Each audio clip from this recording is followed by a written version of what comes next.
As U.S. and Iran talks continues, Islamabad, a report by Axios says several U.S. warships have crossed the Strait of Hormuz. The report says that the transit was not coordinated with Iran and marks the first such movement since the start of the war. However, Iranian state media reported that with a firm and clear warning from the armed forces, the American vessel was prevented from approaching the strait. The development comes after Trump said that the United States has begun clearing the strait. In a social media post, Trump claimed that all 28 of Iran's mine-laying boats are now at the bottom of the sea. Trump added that the possibility of ships entering or encountering sea mines was Iran's only means of deterring passage through the strait. Now, according to a New York Times report, Iran used small boats to mine the strait last month. The mines, in addition to the threat of Iranian drone and missile attacks, slowed the number of oil tankers and other vessels passing through the strait. This drove up energy prices and provided Iran with its best leverage in the war. The report, citing U.S. officials, claims that Iran has been unable to open the strait to more shipping traffic because it cannot locate all of the mines it laid in the waterway.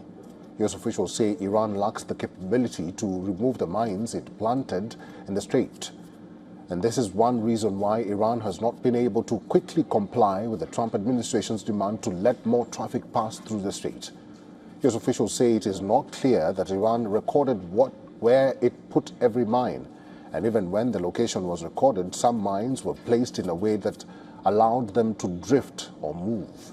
Unlike land mines, removing nautical mines is far more difficult than placing them.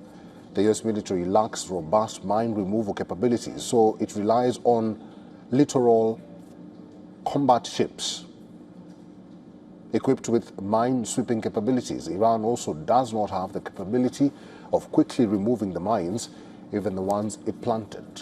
Removing sea mines demands specialized detection, neutralization, and sweeping amid vast ocean expanses. But this is just one instance. Looking back at the history, sea mines have repeatedly choked straits and harbors in modern conflicts, often backfiring on the mine layers.